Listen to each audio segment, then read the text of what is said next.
welcome to the panel. We are covering, are you doing social media marketing wrong tonight?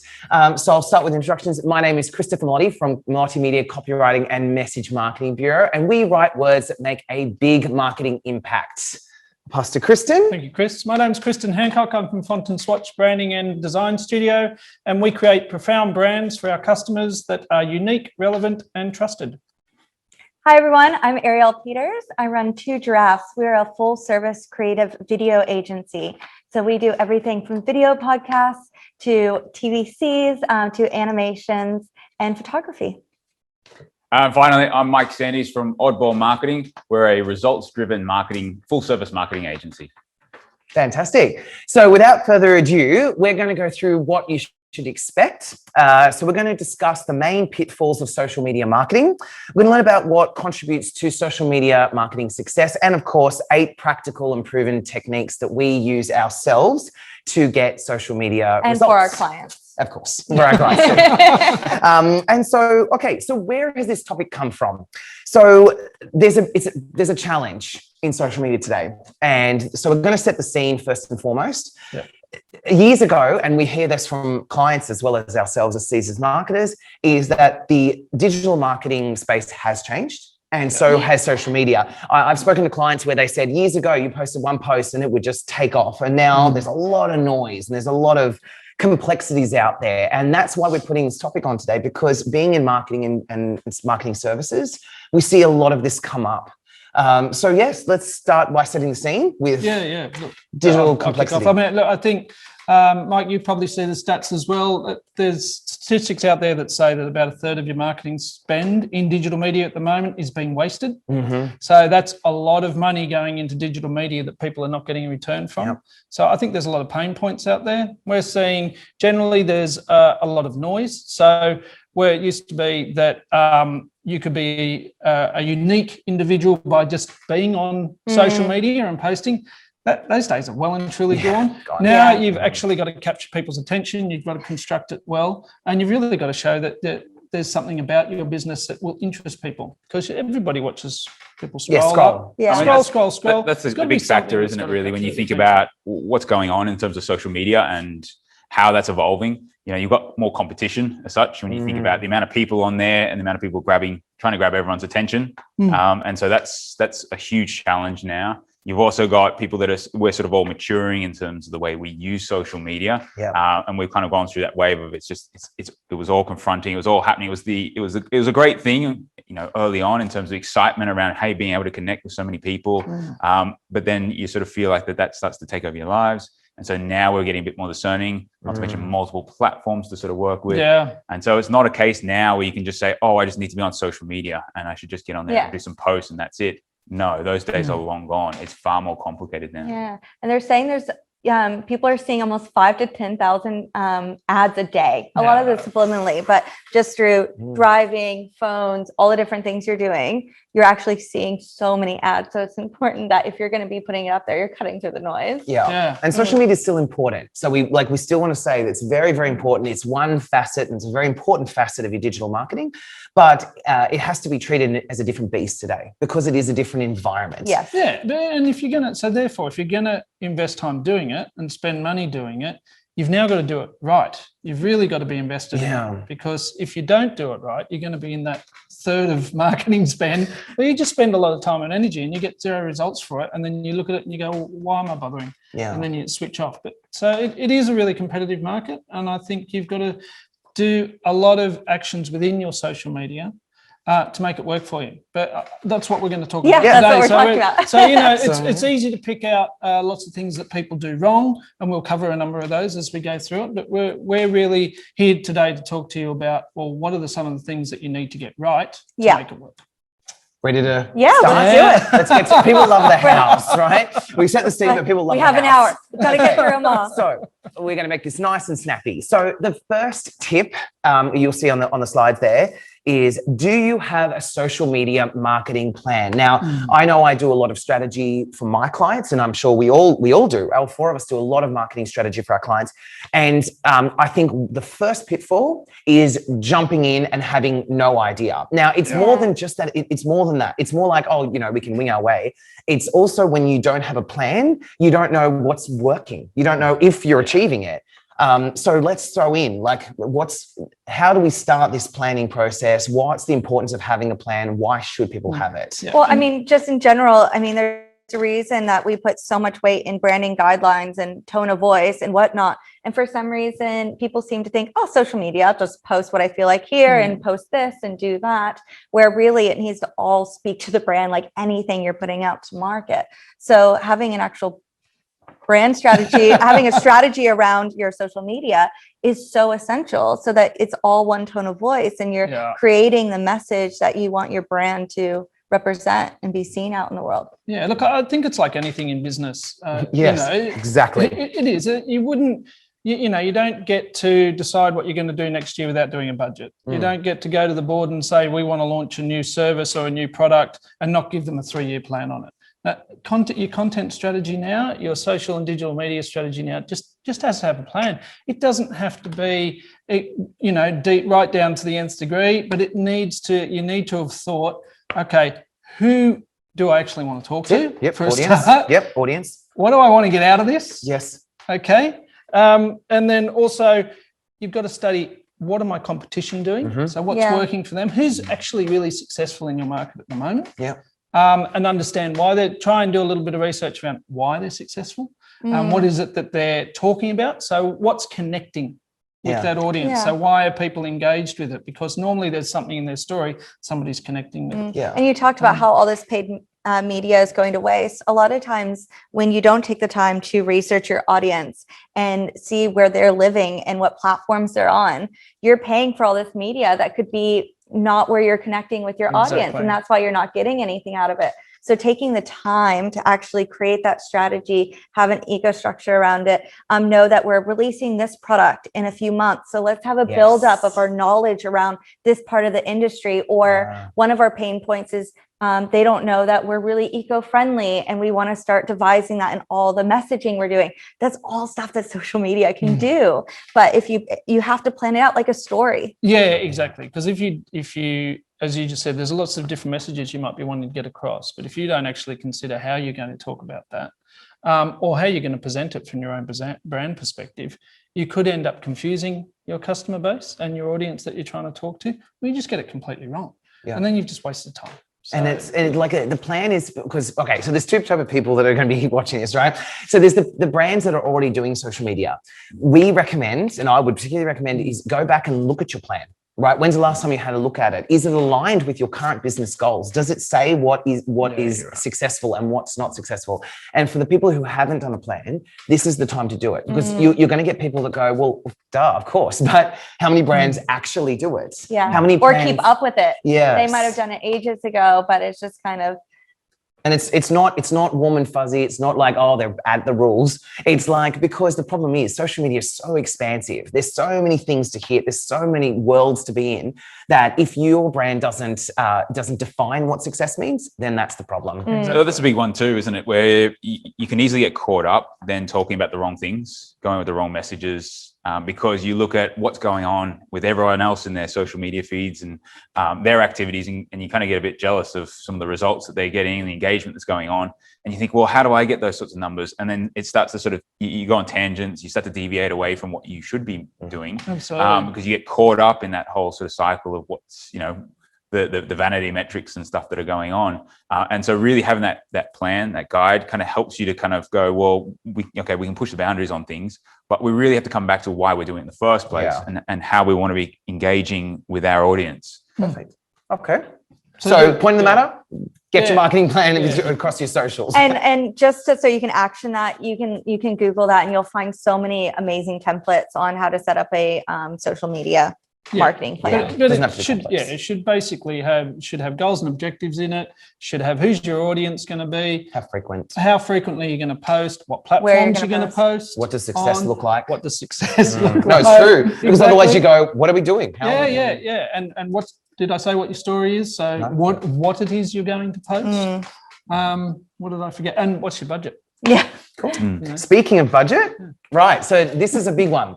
Number 2, organic and versus paid. So there's 2 types of approaches on social media. And so just for people who don't know, so the organic one is obviously the free stuff where you post organically. It's got a low reach, but it is inexpensive. And then you've got the pay, which high reach, and of course it's got a budget to it. So this is where people often get that mix wrong. They do too much of one, or they get confused with the point of both. So I'm going to throw to Mike because Mike's agency specializes in the paid and organic. So, Mike, do you want to start the conversation off? This is most of the time when we're working with a client around social media, this is where we step in. Yeah. The organic side of things is where they're a lot closer to their business. They can kind of do a lot of the content stuff. Every now and again, if they need some help, we'll get involved. But generally speaking, where we see really effective social media strategies is the paid side. I mean, that's natural because if you look at the revenue generation and social media companies trying to monetize things, paid advertising is where the real results should be. Yeah. And what's really exciting from our point of view and where we see most clients miss the mark is that they kind of think, okay, I should do some paid advertising on social media. So that's, I do my posts and I boost them. That's all I need to do, right? Paid advertising on social media is so much. Yeah.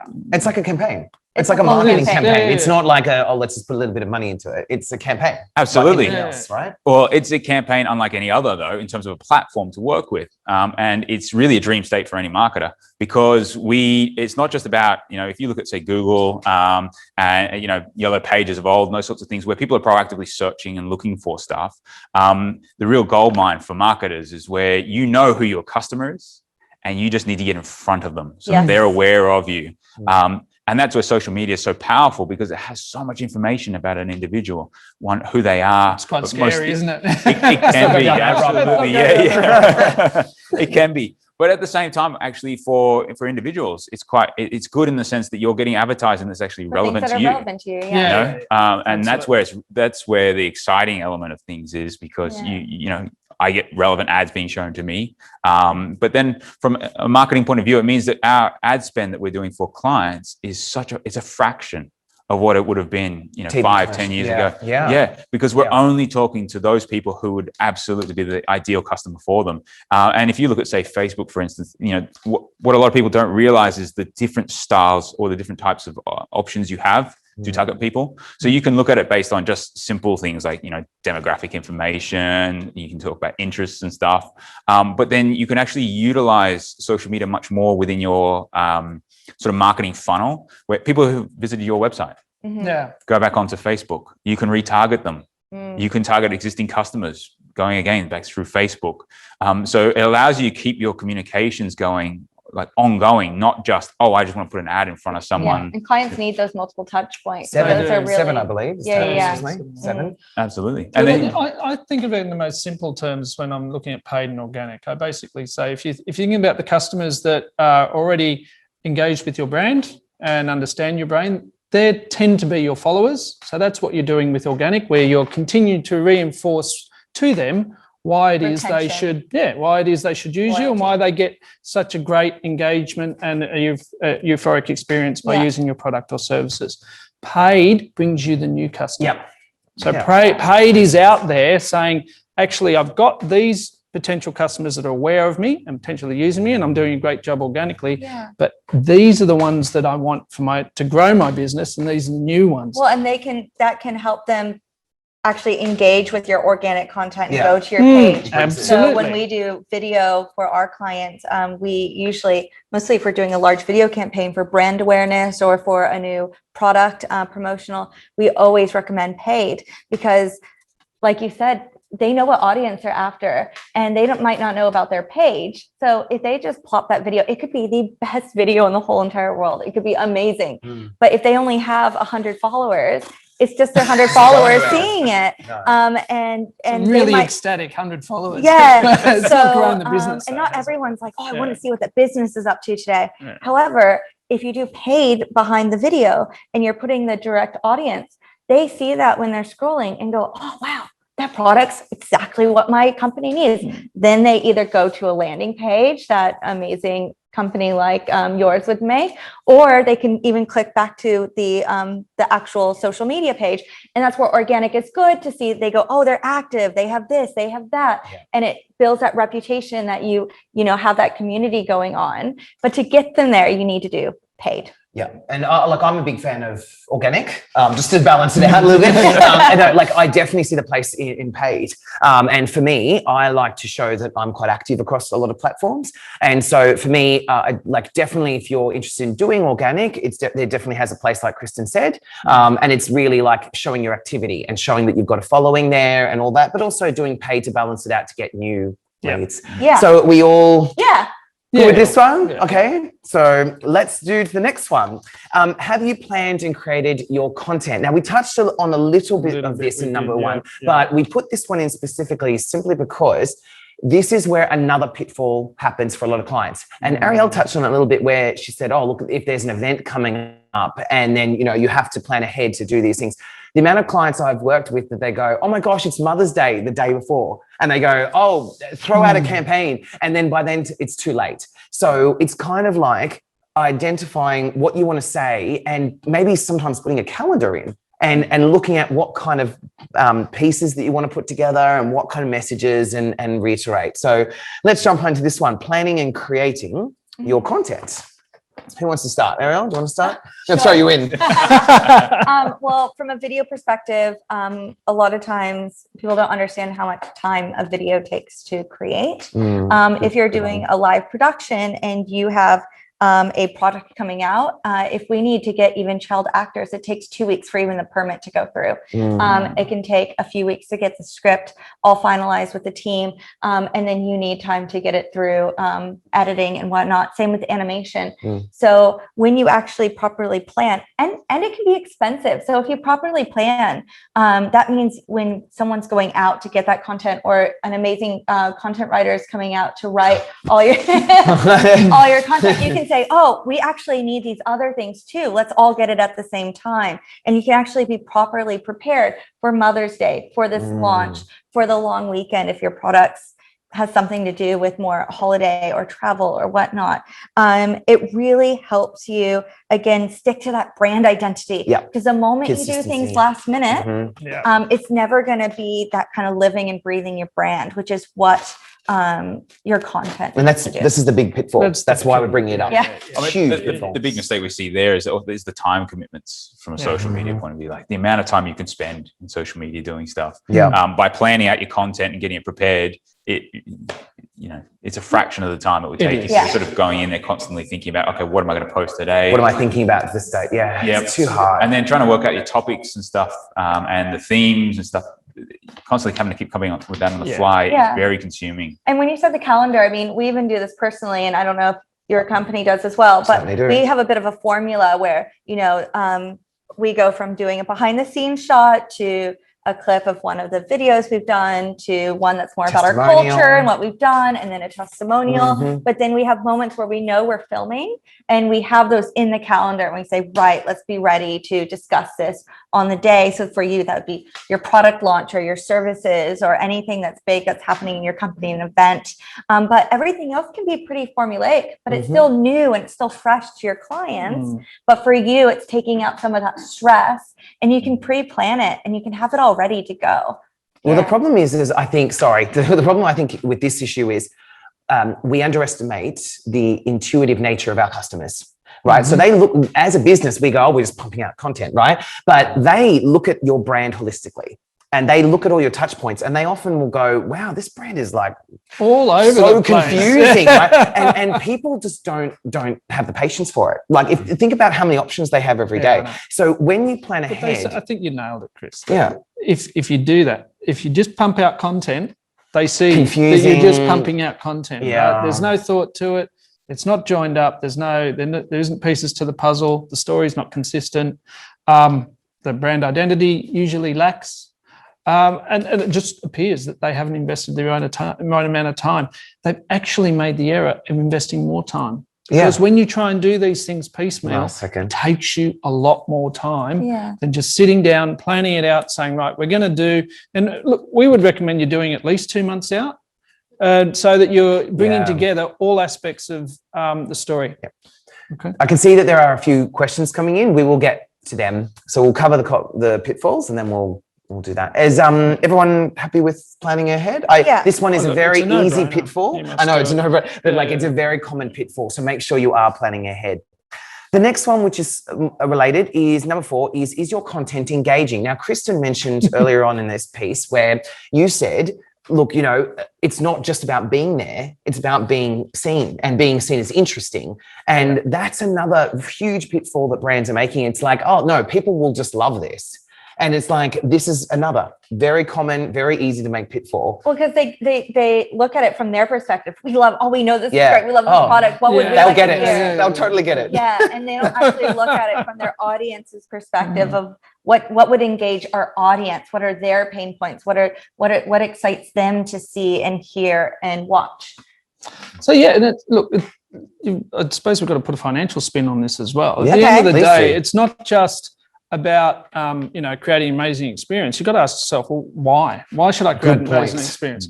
Well, because there's a lot of research out there that says if you don't create an amazing customer experience, or if you do create one, more importantly, if you do create one, then you get more engagement and you get an increased ROI on your spend. So financially, if you invest time in it and therefore prepare better and get better customer engagement, your response to your ads will be stronger. Our media buyers that we work with all recommend their clients to come to us before they get to spend, because they say 50-80% is in the creative.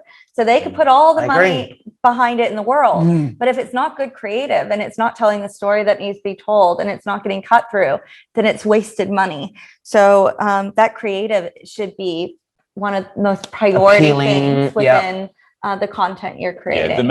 I think if you look at it from a mentality point of view, what you need to be looking at and approaching this stuff is, how do I actually deliver something that's interesting and value to my audience? As opposed to just ticking a box and saying, okay, am I posting 2-3 times a week?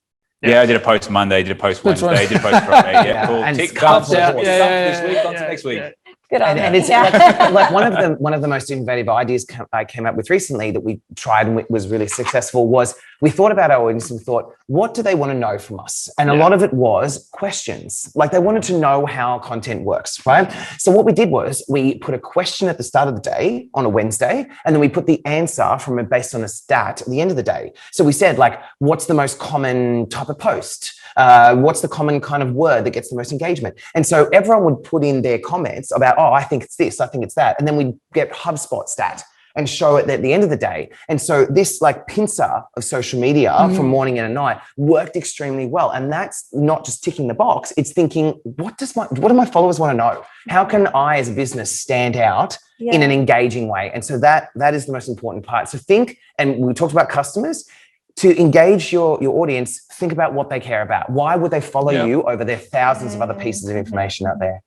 So all good with this one? Look, I know we're moving ahead. All right. So I think one thing you also need to do is to create engaging content. It's obviously got to be quality, and that comes through preparation. Quality. And when I say quality, I don't mean tone there. I mean, because your tone can be relative to your brand, but quality means you've spent time researching, you've invested time to do it, and you've created content that that is really engaging for the audience. Secondly, it needs to be posted to platforms that the audience is on. Yeah, good question. Good point. Yeah, sorry. Right. So there's no point doing all this work. You can't get engagement if they're not there. Yeah, exactly. Yeah. And then also the other piece that I wanted to bring out there, it should be authentic. So the content has to have a purpose. Right. Sorry, I mean, too fast. Just a little bit. No. That was good. Very good, because that's important. All those 3 elements. Cool. All right. Next one is, are we using video? So, of course, video, very multimedia kind of platform. Mike, did you want to take that? Yeah, right. Be a big trouble. Start with Ariel. Let's see what the video creator has to say on this. I mean, of course, I'm going to say you should all use video, but it's true. I mean, they're saying that 80% of web traffic by 2022 is going to be video related. So it is so essential to have video. And even from a web perspective, you know that having video on your web page keeps people for longer. And over 90% of people, when they watch a video about a product, they have more intent to buy. So video is really such an engaging and amazing way to represent your brand, represent your products. It can help explain a really complicated service in a minute, or shorter. And it can really just create amazing brand awareness for your brand. But going back to that creative perspective, when we talk about who you are as a brand, it's really important that you think if we're a high-end brand, that you're not just doing on your computer videos in a certain way, that you're just pulling out like a plug-in thing. You need to make sure that the videos you're doing still represent your brand identity.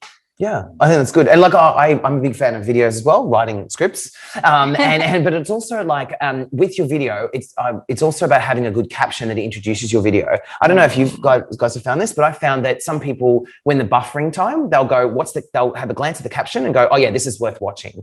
So it's also having respect to all the parts of your social media and making sure that you've got a nice blend. But very big fan of video. People love it. And you can use video at all different parts of the funnel. So you have your more brand awareness video content. So this is who we are. This is what we stand for. This is what we represent. Now they've clicked through and they see you have this great product. They see a product promo. You get really excited about it, but it's more high level. You're like, man, that looks great. They click again. Now we're looking on a longer video. Now it's an explainer. How does that product work? What kind of materials are going in it? How is it going to help? So you can really take your clients through a full funnel through video content. And so many people these days expect video when they want to learn or be educated about your brand or product. So it's important there's content on there too, because it gives your clients the ability to pick between video or content. But it's good and really important to give them both. As we're seeing, because we're seeing a lot more video on our social now, so it's like the rest of social. It's becoming a lot more competitive. So to be engaging, you've got to constantly be evolving. Are you seeing any trends? Are videos getting longer, shorter? Are we seeing more animation? Yeah, are we seeing more captions involved? Is there anything? Yeah, well, definitely the 15-second has become huge recently. We're doing a lot of 15-second ads, and they're getting more media spend than the 30-second ads. They're finding that, and it's also changed how we tell a story. Yeah. So before we would kind of build it up, and then halfway through you'd have the climax, and then you go down. Now we have to have the climax within the first 3 seconds usually of the ad, because you need to capture their attention, and then you educate them. So it's kind of changed the whole storytelling of how we create the ads. And the reason why they do 15 seconds is a lot of the platforms, including YouTube, are doing in-stream ads, which are those 15-second ads that you have to watch. I know these are the annoying ones. So I do those. I do the great ones. You watch them and go, man, I'm so glad I watched that before my video. But no, they're great because you can't skip them. Yeah. And bot, if you're going to do a 15-second video, it needs to be planned out. You can't just throw anything there. It needs to be engaging. It needs to capture your audience. It needs to tell a story. A client's, because it's 15 seconds and they know you can't skip it, a client's erring on the side of, well, what we're going to try and do is make this really interesting. Yes. Because we want them to engage with our product or service, or are they just saying they've got to watch it anyway, so we're just going to tell them all about it, whether they like it or not? We've seen that we're going very much engaging, either really visually pleasing through animation and bright colors and grabbing their attention, or a lot of comedic, getting some really funny ads in there because it can really capture the audience to watch it, or very emotive, capture those heartstrings. But it is about making an impact and not just, that emotional throwing connection, something on isn't there. it? So that says that people are seeing that there's a lot of competition out there now. That, just to have a video, isn't enough anymore. It wasn't that long ago, though. No, was it? It was like not even a couple of years ago. If you had a video in your social media, it was like bees to honey. If you were, if you were putting videos through your websites, it was amazing. Now it's just. you must put more effort into it and do those other steps that we talked about for video as well as your social content. And I will just say that now, just like how they're smart with everything else on social and have matured, they expect your video to be in the right aspect ratio and the right durations based on the social platforms they're on. So, back in the day, we just do one TVC, 16 by 9, and that would be it. Now we're doing the 30 seconds, the 15, the 6s. We're doing 16 by 9, 1 by 1, which is the square. Ratios, and then we're doing the 9 by 16, which is your Instagram reels and your Facebook stories and all those, and TikTok. So you don't just put a 16 by 9 on a TikTok ad or in a Reels ad. So it's important that you're making sure the video format is bespoke and to the right audience on the platform you're on. I mean, we're really just reiterate that in terms of the performance of video. When we're doing all the ads, if we know that we're working with video content, we know that the campaign, we're in for a good ride on that campaign, that the result's going to come through from it. So wherever we can, we always push video. It's far more successful than even just using images on. And this is the paid ads. On paid ads, absolutely. Yeah. Great. It's huge. Yeah. Awesome. Good. So fantastic. So the next pitfall that a lot of brands make, and this is number 6, is, are you analyzing your social media data? So, I mean, social media is just another form of marketing, as they all are. And especially in the digital space today, we should be tracking our results so we can make educated insights. Yes. Again, you're probably thinking, duh, but it doesn't matter what does size your business you are. No. You've got to do it. It's like, Yeah. it's kind of like saying, well, I sold this, or we, delivered that service, but I didn't check whether we made any money or not. yeah. That's kind of, Yeah, no, it's true. this is what this is about. Mike, you throw in Mike. Mike's a big data. You're in the area that I love. Go for it. Have fun. No problems. Look, I mean, in terms of the key mistakes that we see, first and foremost, pixel. Not having a pixel on your website. Do you want to explain what that is really quick for people? Yeah, just setting up the tracking details that go into the website. So it's very similar to Google Analytics. We often use Google Tag Manager to drop in the code, and it just allows from an identification and tracking on the website. So the key thing, as I mentioned earlier on when we looked at sort of the ad side of things, is that we know, one, people going through to the website. So we know we're successful in driving people to the site. We also can then track whether there's a conversion on the site.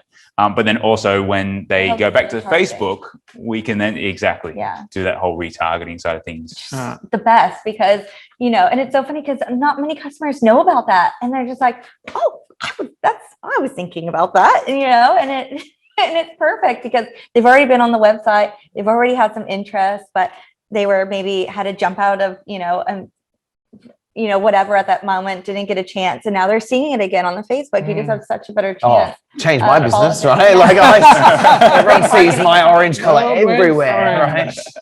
But as we talked about, like, social media is just another form of media, and you must be tracking your results. Even if we try and avoid the vanity metrics, right? Like, we don't likes, and they're not too engaging.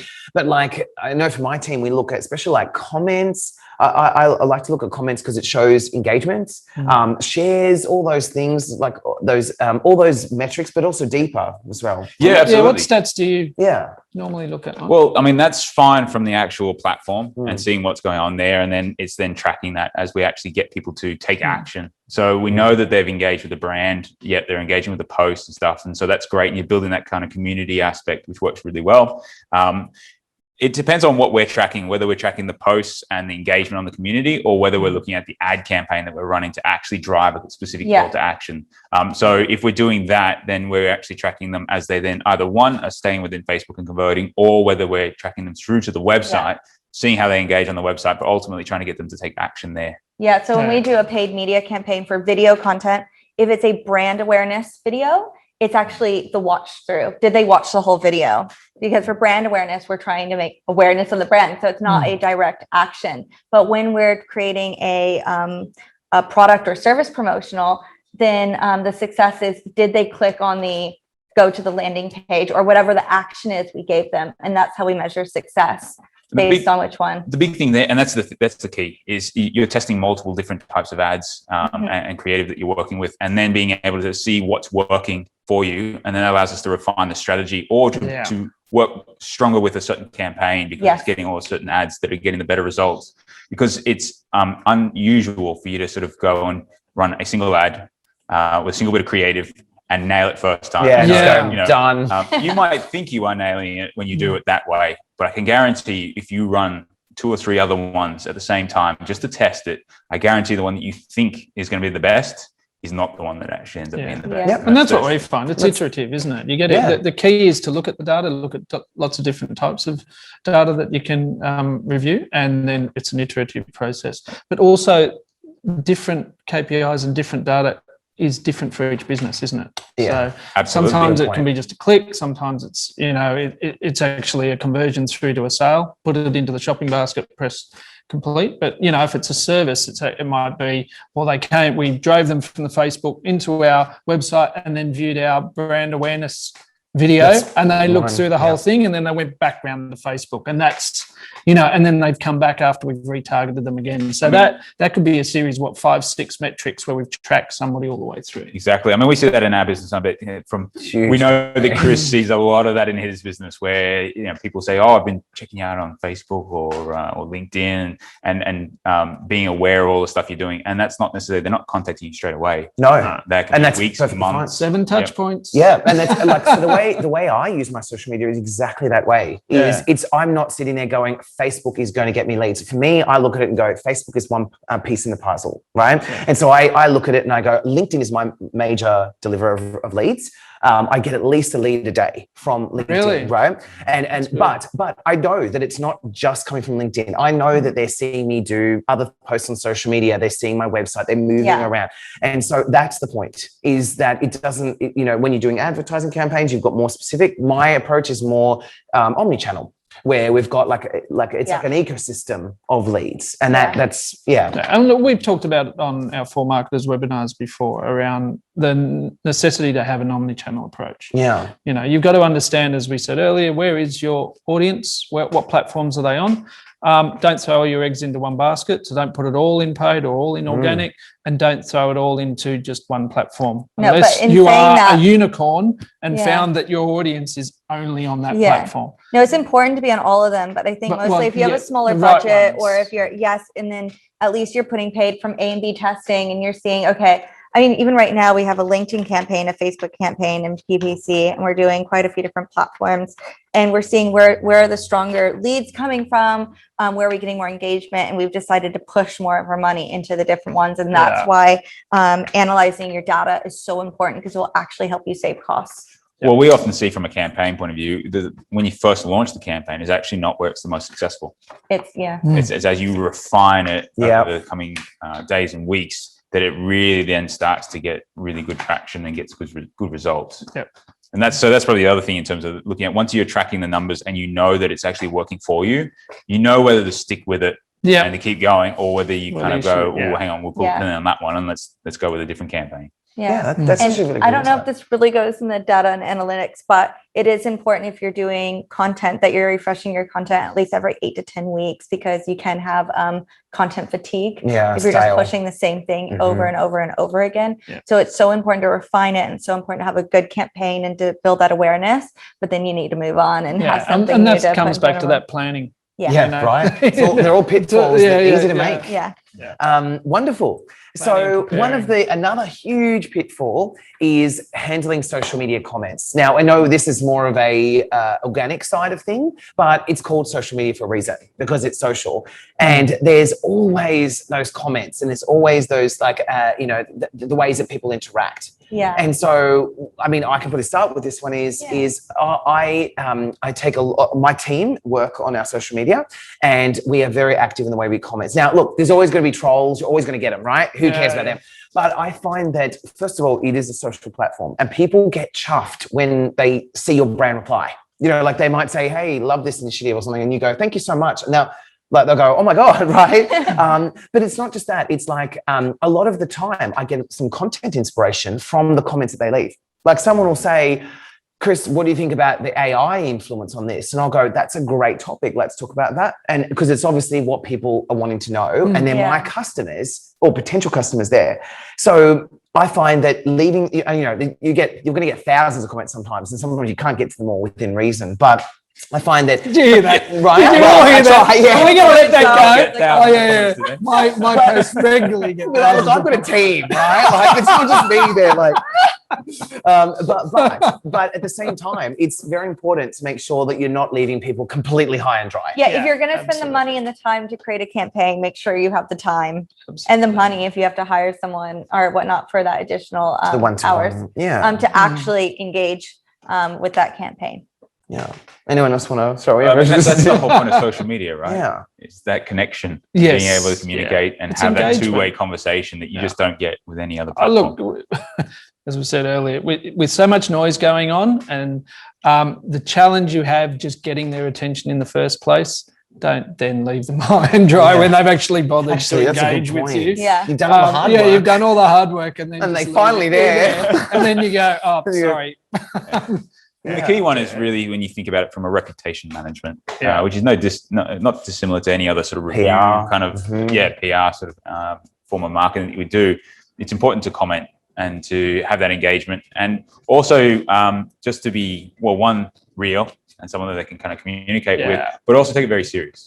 Yeah. It's your business after all. And so the comments and things that are going on there are going to be a direct reflection on you or your business. Yeah. And so the critical thing is how you respond to stuff. Yeah. Because Even the negative stuff. especially the negative stuff. And that's actually where you can really find that it works even better in your favor, is how you handle the negatives. Because no one out there knows that or thinks that a business is perfect and it's going to get it right every single time.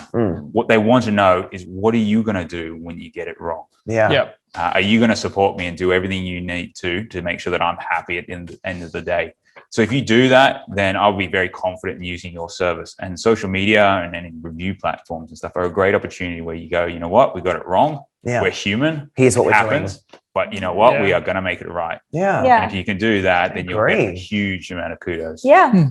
Authenticity. I 100% agree. Like, you can actually turn a negative into a positive by saying, look, we're so sorry this happened and this is how we're going to fix it.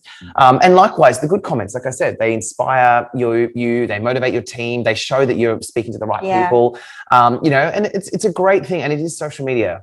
So don't just smile and go, oh, great, and move on. Yeah. That's the whole reason you put that up. And so have that moment, have that interaction with your customers. And one other little thing that I have tried recently that worked really well was, instead of just waiting for comments, we actually went out and commented. And so what we did was we found clients that we were targeting and that we wanted to talk to, and went to their posts and said, wow, this is a great, this is a great initiative and all. And so instead of just waiting and going, let someone comment on us, we were approaching other clients. And it wasn't like it was an instant hit, but what we found is we developed relationships, especially in the B2B space. Yeah.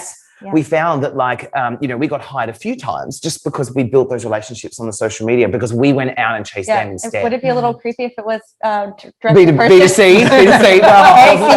See you at the beach. Nice day. No, I think that's more of a B2B thing. But it works. And it really works. We actually do that on LinkedIn and Facebook. When there's a customer that we want, we follow them on both and we keep up with what they're doing. And then we comment. And what happens is they usually end up following you, and then they end up it works two ways, doesn't it? Where you've got one, they're aware of you, right? Because you're following them, so they can kind of see and know that, I didn't know about you, now I do. But then also it's the law of reciprocity. You've liked them, or you've commented and stuff, and so they feel this sort of because they're just marketers on the other side of the coast. Yeah, exactly. Yeah. All right. And so we're just mindful of time. So we'll do the last pitfall, and then we're going to get through all of these lovely questions. So the final pitfall is not working with social media professionals. So as we've discussed, and we've thoroughly made it clear, is that social media has its challenges. It's very powerful, but it's not without its challenges. And a lot of the times it's important to reach out to specialists in this area. Like, for instance, I actually use Oddball because I don't know how to do certain parts of social media. I do some parts really well, but then other parts is beyond my skill, and it would take me a lot of time to do something that I could get more benefit out of paying someone for. So what we're trying to say with this pitfall is it's an investment just like anything else. A time investment, a resource investment. And so, don't be afraid to reach out for assistance. Yeah, no, absolutely, because that's their day in and day out job is to know exactly, to find that audience, to get that strategy. I mean, I know for ourselves, we partner with our clients to create their year strategy for their video content. And then we look at it every quarter and we look at the reports and the analytics of the quarter before and say, what was working, what wasn't, what's coming up. Let's create your video content around that. So having that partner to kind of have that outside perspective on it is really helpful, because you're stuck in the day-to-day, you're getting all these things done and you're not always seeing the big picture.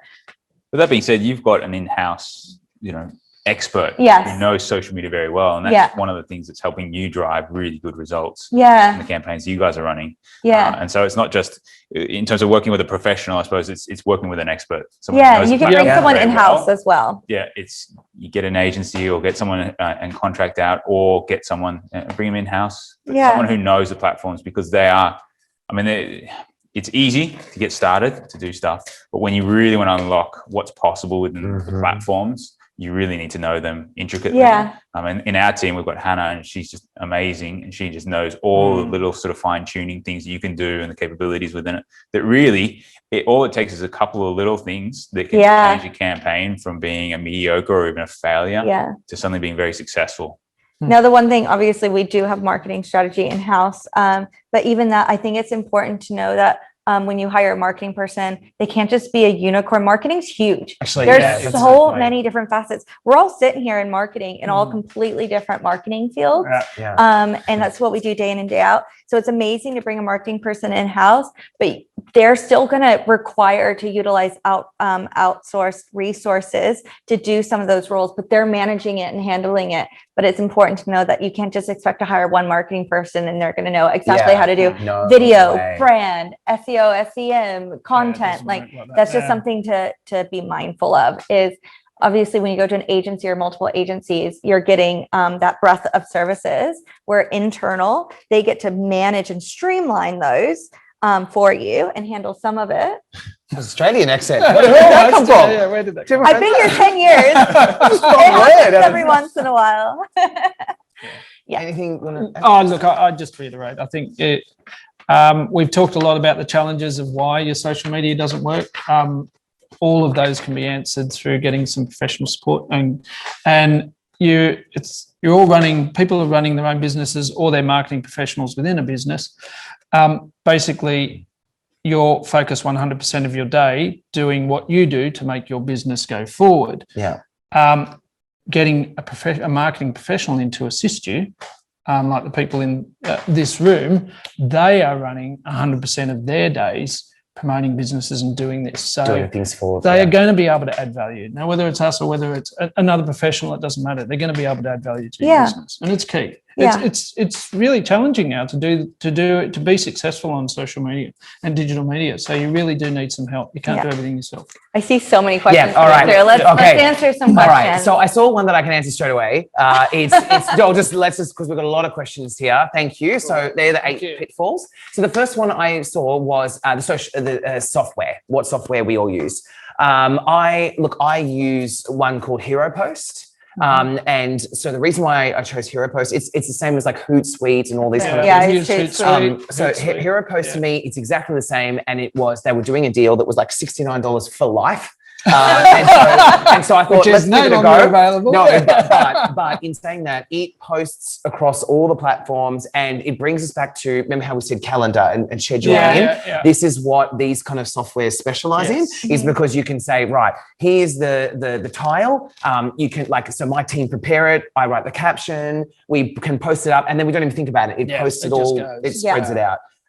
So that's an easy one to answer. Is Hootsuite. The same? Same thing. Post. Same thing. Next one. Also, we actually used Canva to create Oh, templates yeah. that we all use on our social media. So when we're doing behind the scenes on set, we have a little template. So it says, Yeah, Kristen to draft hates on- Canva. A piece of But- Kristen just died. Yeah. But I'm sorry, I use Canva too. if you're not going through a branding agency, it's really helpful that they can just jump on Canva and anyone in the team can use it, and it keeps. Worms can. Okay. Well, anyways, See it's that just so hole that that you you can did have there? It's it. getting a whole lot deeper. The next one is, this is a good question. Is it worth spending money on Facebook campaigns? Now, I already know, anymore. It feels super expensive for limited results and becoming a bit of a dead horse in terms of platforms. I'll throw it to Mike, but I would disagree because I think that Facebook ads work really well, but it comes down to fine tuning, right?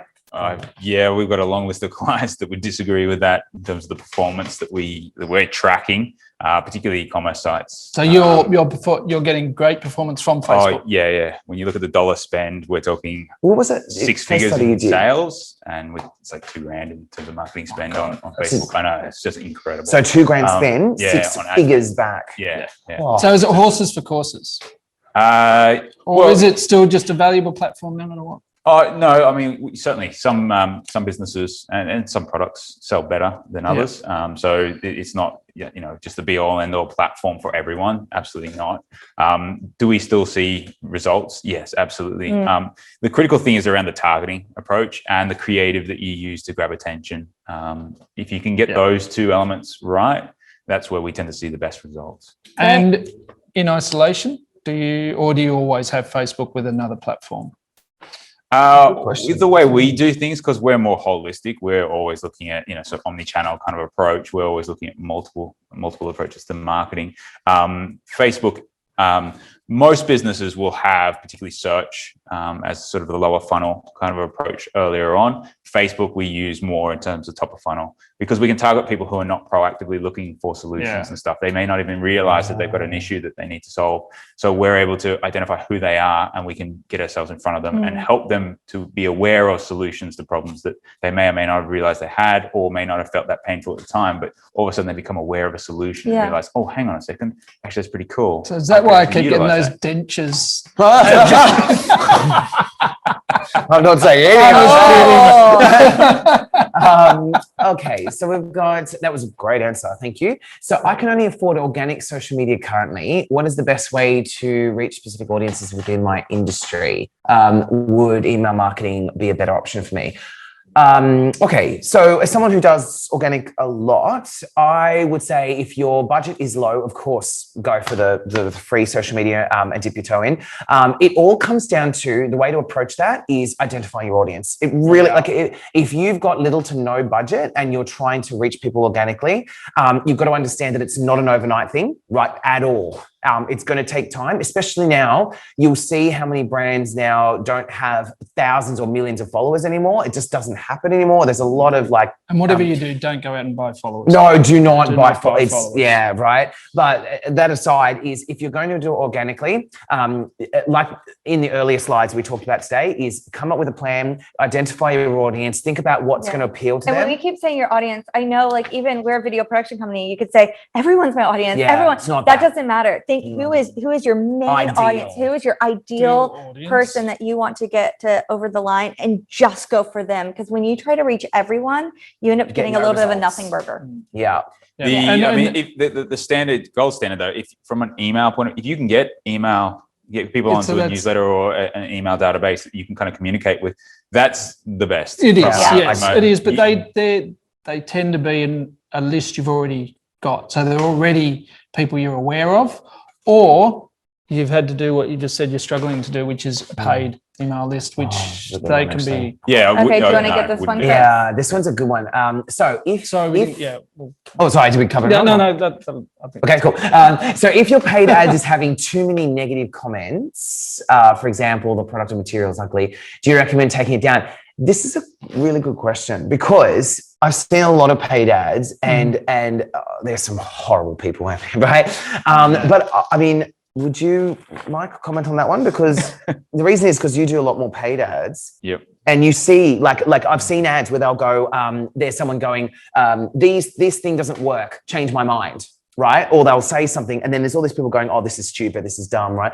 What do you? Yeah, if you say get to too that? many, then yes, it all depends on the type of campaign, and ultimately, What was the you're tracking the objective? results. Yeah. It's getting your Oh, if results. it's getting results, ignore it. Yeah, right. Or whatever. But it's still working for us. But really, that's where we would potentially set up a different campaign. And I don't know why you can't turn off those comments on a paid ad. Like there's no option I've seen where you do a paid Facebook ad and you can't just turn off comments. They leave them there on Facebook. So there's That's where I'd refer to Hannah on that one in terms of the best approaches from that Okay. technical detail there. We only have 2 minutes. I know. 2 minutes. Okay, what's next? Let's pick another one. Do you ever support internal social channels such as Workplace by Facebook or Yammer?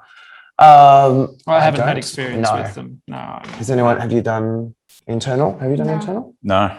No. Sorry. Well, certainly not from a paid point of view to Only- promote. We can have one more. Is Yeah. there one more out there? Will having paid ads on Instagram posts give you false positive data on your actual target audience and best engagement rate content? Mike, is it? I'd like to go back up to. Yeah, I I don't know what didn't you see mean that back one. by that. Can you- Sorry, we're scrolling really quickly. So it said, will having paid ads on Instagram posts give you a false positive or false data on your actual target audience? So I think the question means like doing a boosted post, I'm assuming, or one of those ones where will it attract people that you don't want to target? Is that the question? Well, that's the whole point. That's of the it. whole Yeah. point of boosting your You page. can is that you- target specifically Yeah. who you want to target. It doesn't have to be. I mean, you can go anyone and everyone, and then in which case, yeah, you probably will start to find yourself in a bit of a skewed situation. But if you're being very narrowly focused on that's your the key. ads, then no, you're going to be actually better. Yeah. You're going to be promoted to exactly. And this Oh my I'm gosh, and thinking just finished- organic yeah. post and paid post, but the exact same thing. Yeah. And just to finish on that, it's not always about having all the likes. If you're getting, good it's one. more about Mhm. if you're hitting the right people, then you're actually going to get follow through of them to your ad. So it's not Yeah. about just, spraying and praying here and just getting all the, engagement. You want to get engagement from the people that matter, who are actually going to buy your service or buy your product. Actually, we should reiterate that just lastly, because that's a very important pitfall that we didn't cover, is that people often go, well, your social media isn't successful because you don't have 3.5 million followers. But the reality is today is it's micro. The businesses, like, the ones that are getting you results, they're the followers you need, not the mass audience. Yeah. So we'll People we're out don't of always time. follow you to YouTube. Sorry, But these days, people don't always follow you to Yes, YouTube, particularly B2B. yeah, I agree.